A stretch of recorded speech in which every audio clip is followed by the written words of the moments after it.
빛바랜 사진들이 있습니다.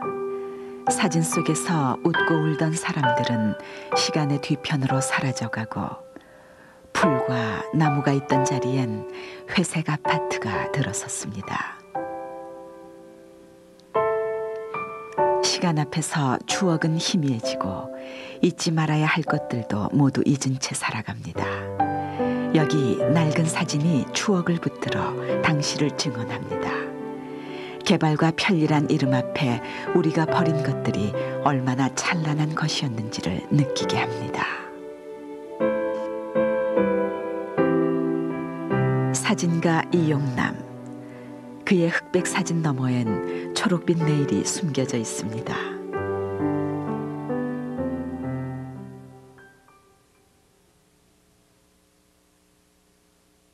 해지고 찢겨 다를 대로 달아버린 낡은 사진 가방.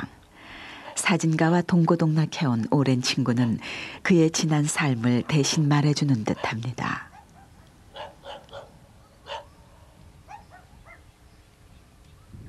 사진가는 오늘 파주의 어둔동이라는 마을을 찾았습니다.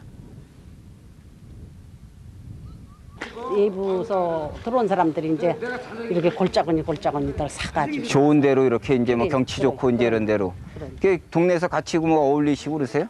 아유, 그런 거 없어요. 없어요? 네. 아니 동네에서 같이 살면서 어울리셔야지. 저쪽에서 나오시지도 않으시는 모양이구나. 그런데 사진가는 사진 찍는 일보다 다른 데 더 관심이 있는 듯 보입니다.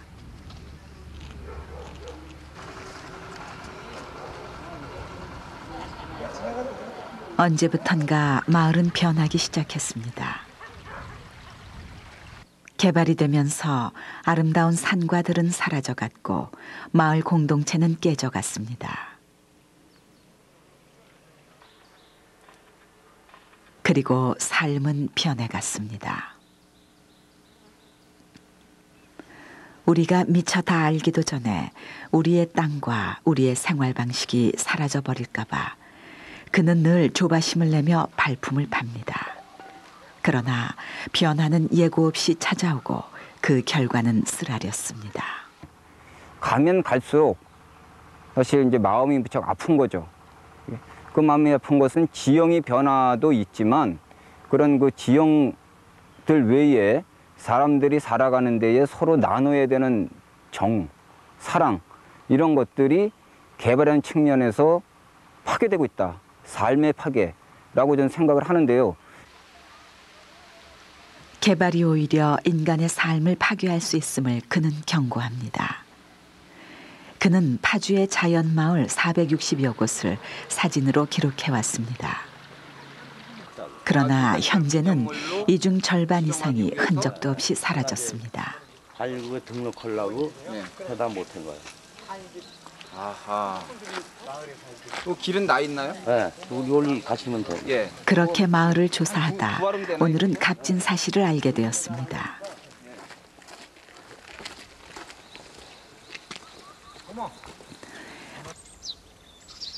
그가 특히 관심을 갖고 있는 고목에 관해 새롭게 알게 된 것입니다. 나무는 마을과 함께 오랫동안 살아온 마을의 산 증인입니다. 사진가는 몇백 년 동안 묵묵히 마을 사람들의 삶을 굽어봤던 상수리 나무를 찾아가 봅니다. 셔터가 눌러지고 상수리 나무는 그의 가슴에서 인화됩니다. 그는 믿습니다. 오래된 나무에는 옛사람들의 삶의 원형이 새겨져 있다고 말입니다. 옛사람들의 정체성이 깃들어 있다고 말입니다. 이 새로 틀어다가 여기다가 우리가 그 길을 한 200년 넘은 걸로 알고 있어요. 200여 년 정도 이제 주것이 나왔다. 그리고 대체로 이제 전체적으로는 마을의 어떤 그 평화 이제 안녕이죠. 예, 이런 것들을 이제 그 이렇게 좀 제를 지내고 마치고 옛 사람들은 나무 앞에서 제를 지내고 음식과 정을 나눴습니다. 나무 앞에서 서로의 행운을 기원했습니다.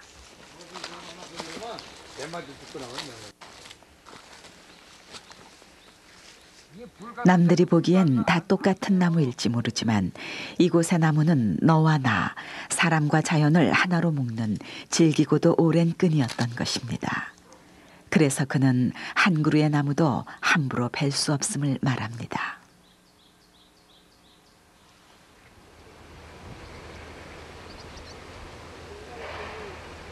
서울에서 약 1시간 반을 달리면 닿는 땅 파주. 파주는 군사분계선과 가까이 위치한 탓에 그간 많은 개발 사업들이 제한을 받아왔습니다. 그러나 최근 들어 각종 규제가 완화되면서 파주 역시 개발의 소용돌이 한복판에 놓이게 되었습니다. 고향 파주의 변화는 그에게 많은 고민과 할 일들을 안겨줬습니다. 그는 요즘 또 하나의 일로 고심 중입니다. 그리고 새롭게 싸움을 시작했습니다.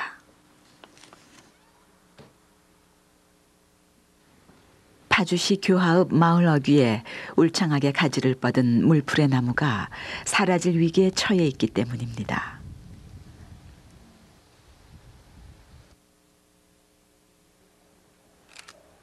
신도시 개발 계획이 확정된 교하읍에 올해 안에 아파트가 들어설 것이고 계획대로라면 물풀의 나무 옆으로 콘크리트 도로가 만들어질 것입니다. 나무를 살려야 한다는 그의 주장에 시에서는 물풀의 나무를 다른 곳으로 옮기자는 의견을 내놓았습니다. 그러나 그는 나무를 옮기는 것에 반대합니다.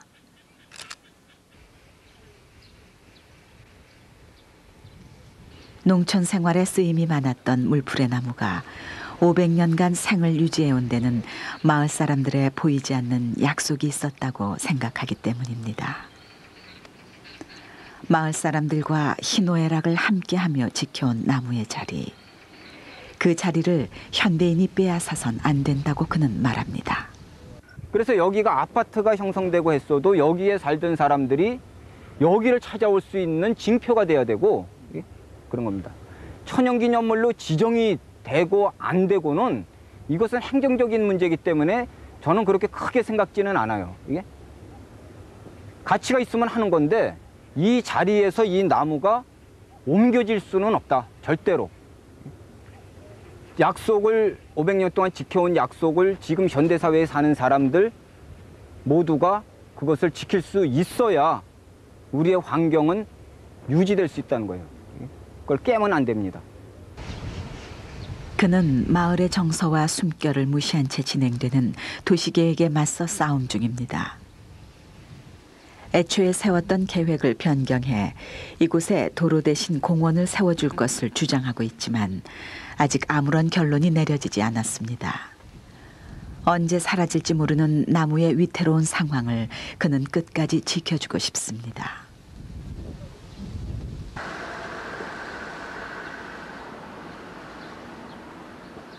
교하읍에 신도시 개발이 확정되면서 마을은 텅 비어버렸습니다.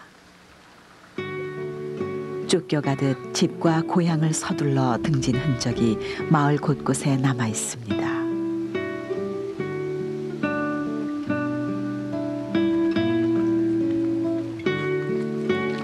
사람의 온기가 사라지고 얼어붙은 듯 고요한 폐가를 사진가는 꼼꼼히 살핍니다.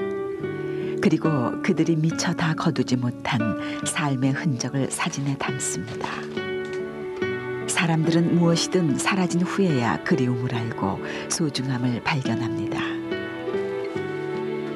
무심히 사라져가는 자연과 사람은 늘 그를 안타깝게 했습니다. 일단 이제 뭐 사진 기록을 남기는데요. 그 이유는 일단 뭐 없어지는 것에 대한 기록일 수 있는데 이 버리고 간 것들 사실상 버리고 갔다라고 하는 표현은 사실 맞는 건 아니겠죠. 왜냐하면 어쩔 수 없이 밀려나가는 이러한 상태에서 가지고 가지 못할 뿐이지. 삶의 단편들을 모아 그는 생활사 박물관이라도 만들어보고 싶습니다. 목침이네 목침. 이 여름에 그냥 목침 비고 그냥 마루에서 한 잠 그냥 탁 자면은. 온통 회색빛 일색인 차가운 아파트에서 우리 아이들이 살게 되더라도 자연을 벗삼아 살던 시절을 알려주고 싶습니다.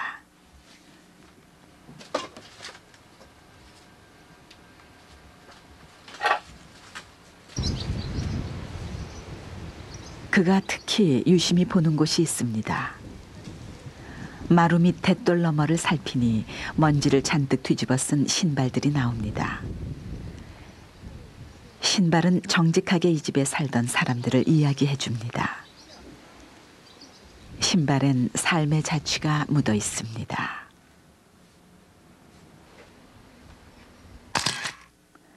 그렇게 변화의 모습을 기록해온 지도 10년이 넘었습니다. 이제는 사라져 사진에서나 볼 수 있는 것들이 점점 많아졌습니다. 그가 아무리 바삐 움직여도 그를 조롱하듯 변화는 늘 그보다 한 걸음 앞서 있었습니다. 그러나 처음부터 자연과 삶의 변화를 사진에 담았던 것은 아니었습니다. 그의 마음을 뜨겁게 달궜던 사진의 첫 주제는 사람이었습니다. 어둡고도 암울했던 80년대를 그는 거리의 사람들과 함께 했습니다. 소외된 주변부의 사람들을 그는 뜨겁게 사랑했고 그들은 사진의 주된 주제였습니다. 그리고 그 후 삶을 파괴하는 모든 훼손과 오염으로 사진의 주제는 확장됩니다.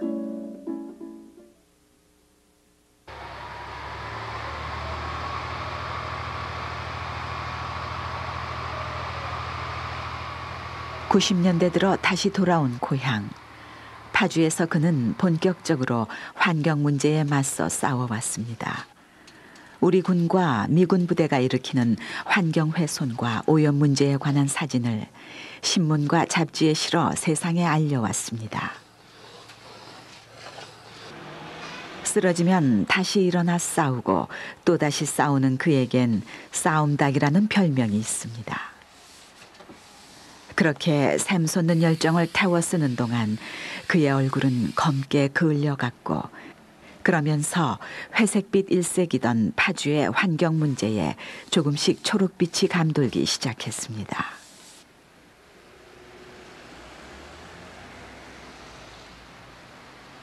파주시 여성회관에서 일주일에 2번 있는 사진 강의 역시 그에겐 환경 활동의 하나입니다.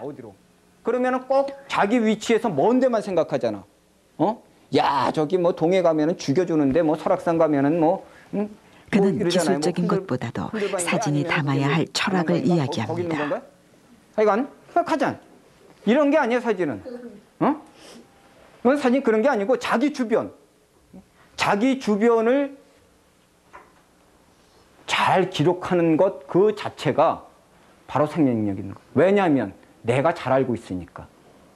내가 누구보다도 내 주변을 잘 알고 있기 때문에 그곳에 찍는 것에 생명력을 불어넣어 줄 수 있는 거예요. 주변에 관심을 갖고 사랑하기.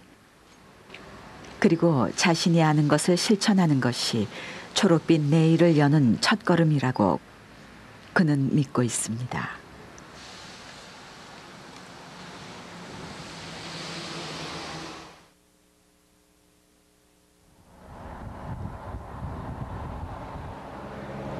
밤새 내린 이슬로 촉촉한 새벽입니다. 매일 아침 6시 그는 그가 사랑하는 땅 파주를 더 잘 알기 위해 많은 곳을 둘러봅니다. 그중 그가 자주 둘러보는 곳이 있습니다. 파주시 법원읍 백로와 외가리의 집단 번식지입니다. 마늘 땐 수천 마리의 여름철 새들이 날아와 새끼를 낳고 기르는 그들 삶의 출발선. 지금 이곳은 큰 홍역을 치르고 있습니다. 군 훈련에 의한 각종 소음과 먼지, 그리고 도로의 차들로 인해 이들의 수가 현저히 줄어들고 있기 때문입니다. 그러나 이들마저 더 이상 이곳을 찾지 못하게 될 위기에 처해 있습니다.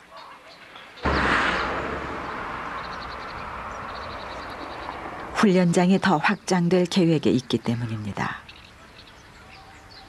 그는 훈련장이 확장되더라도 이곳을 새들의 보호구역으로 지정해 줄 것을 주장하고 있습니다.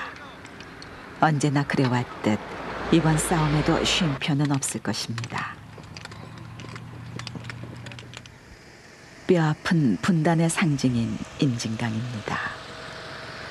강물은 얼었다 풀렸다를 반복하며 반세기 동안 흘러왔지만 인간의 시간은 아직도 얼어붙은 채 흐르지 못하고 있습니다. 임진강 건너편의 민간인 통제구역. 한국전쟁 이후 민간인의 출입이 제한돼 독특한 생태계를 유지하고 있는 곳입니다. 일반인들에게는 잘 알려지지 않은 민통선을 그는 오랫동안 기록해왔습니다. 지역신문의 사진기자로, 환경운동가로, 환경의 사각지대였던 민통선을 우리의 관심 영역으로 끌어올린 것입니다. 그 질긴 작업 끝에 그는 민통선 내의 환경 문제를 사진에 담았습니다. 점원리 습지 훼손 사건과 스토리 사격장 환경 훼손 문제, 그리고 군 쓰레기 매립 문제를 최초로 제기했습니다. 그의 문제 제기로 파주 곳곳에선 각성의 목소리들이 흘러나왔고 환경을 위한 개선책이 마련됐습니다.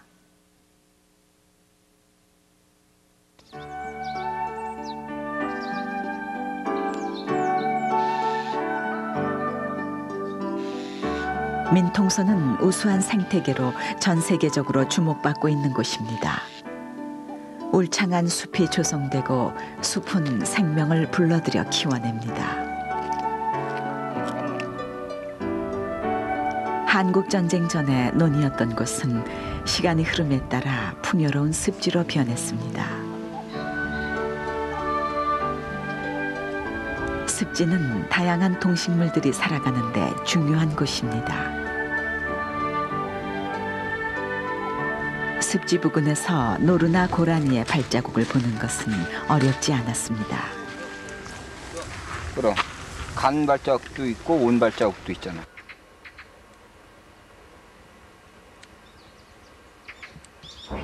그러나 우리가 생각했던 것과는 달리 민통선도 개발의 예외지대는 아니었습니다. 울창한 산림과 습지가 사라지고 그 자리는 농민들을 위한 논과 밭으로 변해 여느 농촌과 다를 바 없었습니다. 농민들이 습지를 논으로 개간해 쓸 수 있는 근거는 민통선 내의 많은 지역의 용도가 논과 밭으로 지정되어 있기 때문입니다. 그러나 정부가 정해놓은 땅의 용도는 일제강점기 때 만들어진 것으로 당시의 논이나 밭이었더라도 50년의 시간이 흐른 지금 자연의 놀라운 자생력으로 민통선은 그 모습이 변했습니다. 이 민통선 생태계를 보존하기 위해서는 정부가 나서야 됩니다. 그 정부가 그냥 생태적인 이런 조사를 전반적으로 해야 되고요. 그곳에서 그 생태 지도를 완성한 다음 그곳에서 그 보존 가치가 높은 곳에 대해서 매입을 해 나가는 이러한 방법을 좀 강구해야 되는 이제 이런 시점에 와 있다고 봅니다.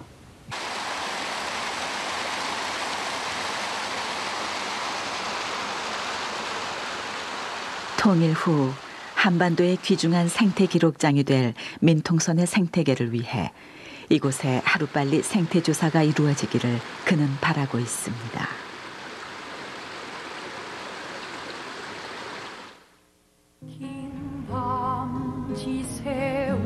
오늘은 그의 거리 사진전이 있는 날입니다. 용산 미군 기지 반환을 위한 평화의 콘서트에서 제안해온 사진전 때문에 가족들까지 분주하게 전시회 준비를 합니다. 사진반 제자들의 둘째 사나까지 그에겐 큰 힘이 돼주는 사람들입니다. 엄마한테 갖다 줘. 엄마한테 갖다 주고 와. 오늘 전시회는 파주의 미군 부대가 일으키는 환경 오염에 관한 것들입니다. 태양은 묘지 위에 붉게 떠오르고 화랑도 갤러리도 아닌 거리와 공원에서 사진을 세울 변변한 이젤 하나 없지만 그의 사진전은 어느 누구도 소외시키지 않는 열린 사진전입니다. 나 이제 가노라 저 거친 그는 사진으로 사람들과 대화합니다. 사진을 통해 그들의 마음이 움직였다면 그 마음만큼은 잊지 않기를 바랄 뿐입니다. 그리고 좀 이렇게 좀 쌈딱 같잖아요, 제가요. 여기 찢기고 저기 찢기고 뭐 고소도 당하고 매도 맞고 뭐 이러잖아요. 근데 그것이 그것 때문에 슬픈 거나 마음 아픈 것보다는 우리가 이렇게 다 같이 이 지구상에서 살아가면서 환경은 누가 만들어 주는 걸로들 생각을 한다는 점이에요. 스스로가 한 사람 한 사람이 좋은 환경에서 살 수 있도록 노력을 해야 된다는 거죠. 나는 그런 차원에서 이 파괴되어지는 환경에 대해서 안타까워하고 싸움을 하는 거예요. 그게 제가 환경운동이라고 소위 이야기하는 쪽에서 지금 하고 있는 것들이죠. 그는 거창한 환경운동 구호를 믿지 않으며 환경운동가라고 불리기도 거부합니다. 그저 아름답게 살아가기 위해 눈과 귀를 열었고 가슴으로 사랑했고 느꼈다면 침묵하지 않았을 뿐이라고 말합니다. 아버지로서, 파주의 시민으로서, 한 인간으로서 부끄럽지 않게 살고 싶었을 뿐이라고 말하는 환경사진가 이용남. 초록빛 내일을 사진에 담기 전까지 그의 싸움에는 마침표가 없습니다.